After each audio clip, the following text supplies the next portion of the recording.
দীর্ঘ 7 মাস বিরতির পর আবারও ক্যামেরার সামনে ফিরেছেন জনপ্রিয় অভিনেতা নিলয় আলমগীর। ব্যক্তিগত জীবনের বিশেষ এক অধ্যায় পার করে এবার নতুন উদ্যমে শুটিংয়ে ব্যস্ত সময় পার করছেন তিনি।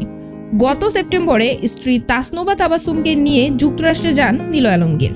নভেম্বরে সেখানেই বাবা হওয়ার সুখবর পান এই অভিনেতা। সামাজিক যোগাযোগ মাধ্যমে নিজেই কন্যা সন্তান জন্মের খবর জানিয়ে ভক্তদের সঙ্গে আনন্দ ভাগ করে নেন তিনি। তাদের মেয়ের নাম রাখা হয়েছে রুশদা মাইমানা।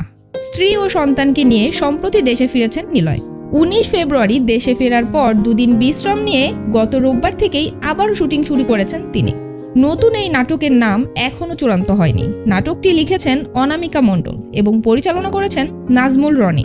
রাজধানীর উত্তরায় এর শুটিং শুরু হয়েছে। নির্মাতা জানান, নাটকটি একটি কমেডি ঘরানার গল্প, যেখানে হাস্যরসের পাশাপাশি থাকবে সামাজিক বার্তা। আসন্ন ঈদকে সামনে রেখে দর্শকদের পছন্দের ধাঁচেই গল্পটি নির্মাণ করা হচ্ছে। পরিচালক নাজমুল রনি বলেন, নিলয় আলমগীরের নাটকের আলাদা দর্শক শ্রেণী রয়েছে। ঈদে পরিবার নিয়ে বসে উপভোগ করার মতো একটি নির্মাণ উপহার দিতেই তাদের এই আয়োজন।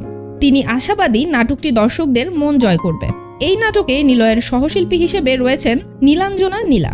তাদের জুটি খুব বেশি দেখা না গেলেও নতুন এই জুটিকে ঘিরে দর্শকদের আগ্রহ তৈরি হয়েছে। জানা গেছে এই নাটকের কাজ শেষ করেই নিলয় আরও 2টি নাটকের টানা শুটিং করবেন। সেখানে তার সঙ্গে জুটি বাঁধবেন জান্নাতুল সুমাইয়া হিমি, যাদের জুটি ইতোমধ্যেই দর্শক মহলে জনপ্রিয়। পরিচালক আরও জানান, ঈদ পর্যন্ত টানা শুটিং সূচি রয়েছে নিলয়ের। দেশের বাইরে অবস্থান করলেও এ সময় তার অভিনীত বেশ কয়েকটি নাটক সম্প্রচারিত হয়েছে।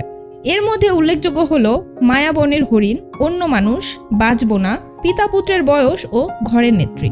সব মিলিয়ে বলা যায়, বাবা হওয়ার আনন্দ আর নতুন কাজের ব্যস্ততা দুটি মিলিয়ে জীবনের নতুন অধ্যায়ে পা রেখেছেন নিলয় আলমগীর। ভক্তরা অপেক্ষায় আছেন ঈদে প্রিয় অভিনেতাকে নতুন রূপে দেখার।